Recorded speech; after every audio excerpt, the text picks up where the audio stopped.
the Sustainable Harnessing and Advancement of the Nuclear Energy and Transformation India Bill. I would like to express my views on it, particularly when you say that in the beginning itself, whereas India is having achieved self-reliant capability in production and use of nuclear energy, recognizes the potential it offers towards rapidly meeting the ever-increasing energy needs of the country to further research and development. The half portion is correct. But when we have achieved it, why we are in such a hurry to grant permissions to all private sectors who are here? Number of people must have spoken about it. I will just point it out, certain things which are to be taken into consideration, because the bill, the Shanti bill penalizes the operators in case of a nuclear accident and asking them to compensate on the basis of the size of the plant operated. It's really a surprising one. How can you relate the size of the operation with the damage? Exactly. There is really, we have experienced what has happened in Bhopal, Union Carbide, how they escaped from all those things. They could not be penalized till date. And really here also some provisions are there, which I'm going to point it out to you, sir. Particularly, I'll go directly because I know the time, you won't permit me a lot of time, but then I'll go to that. What is required and what is missing in here? Dilution of a liability and accountability. Removal of a supplier liability means what exactly? Victims may not be fully compensated. Faulty suppliers may escape responsibility. Risk is shifted for corporation to citizens of the state. Safety risk with private operators. Nuclear power is not an ordinary commercial activity. Profit-driven operators may compromise on safety unless oversight is extremely strong. Low compensation ceiling. Then the regularity independence question. Is the nuclear regulator truly independent from operators and the government? Without autonomy, safety enforcement may weaken. Public consent and federal concern. Sir, we are facing in Maharashtra, Jaitapur, you know it. The concern of the public, the consent of the public is opposing it, and still we are forcing them. And that is what we need is that the fisherman community is really having, they are having a fear about it. What is about the tomorrow? What is about the fate of their life? If the water which enters into the sea has a very high temperature, and then naturally the temperature of the water is going to increase. And if the temperature of the water increases, it is going to reflect on the production of the fish over there, and it is going to reflect on the earnings of the fishermen over there on the coastal line.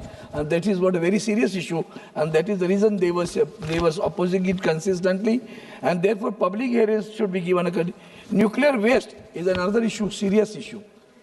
Sir, it has observed, nowadays we are talking about even electrical vehicles. Nobody thinks about the battery. The battery is not perishable, sir. Who's going to do that? That battery is going to create a problem. We cannot perish the battery. And nobody is having a concern. When I was industry minister, I brought it to the notice of the people. Okay, for a pollution-free, we want that the battery-driven vehicles are required. But at the same time, who is going to do that? What is the waste of the battery? Nobody has thought it till date, sir. That is what is very concern over here. And therefore, how does the government ensure that the private operators have maintained the same safety culture as public sector units? The public sector, you see, we are doing a construction at Vadhavan port, and the Tarapur reactors are very close to the Vadhavan port.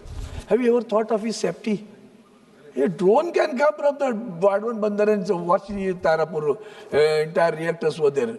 So the radiation issue is going to be very serious in that case if the damage takes place, and the compensation of the damage should not be related to this.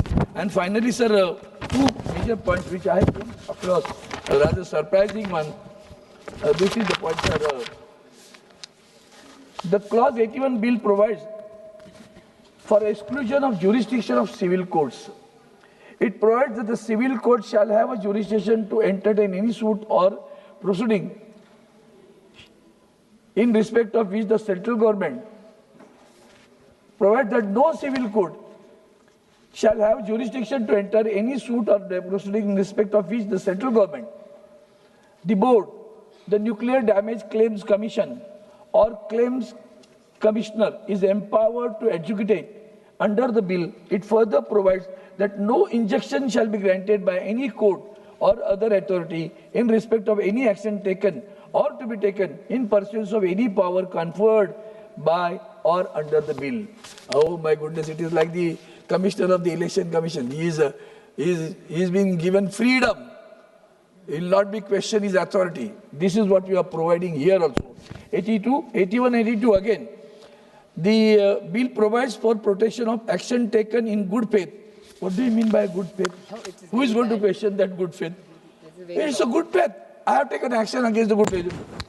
It provides that no suit, prosecution or other legal proceeding shall be against the central government or the board or the council or any person acting on behalf for anything which is in good faith done or intended to be done under the bill or the rules and regulation made thereunder. Both these provisions are very serious, sir. Absolutely. And I am really, that's the reason I think my colleague Supriya ji has also said that why not send the bill to the JPC? Now I to demand that it needs an elaborate discussion in detail. Elaborate discussion is required, and therefore it should be sent to the, otherwise, see, I know that the privatization is very loving issue, very concerned issue, because there are industrialists who are very close to, and you feel that once the freedom is given, they'll go on producing the electricity power for the country. This is not so. But the concern is, I have expressed my concern, and therefore I once again demand that the bill should be sent to the JPC. One can discuss this elaborately, and let us bring a unanimous bill for the country. Thank you so much, sir. Very good.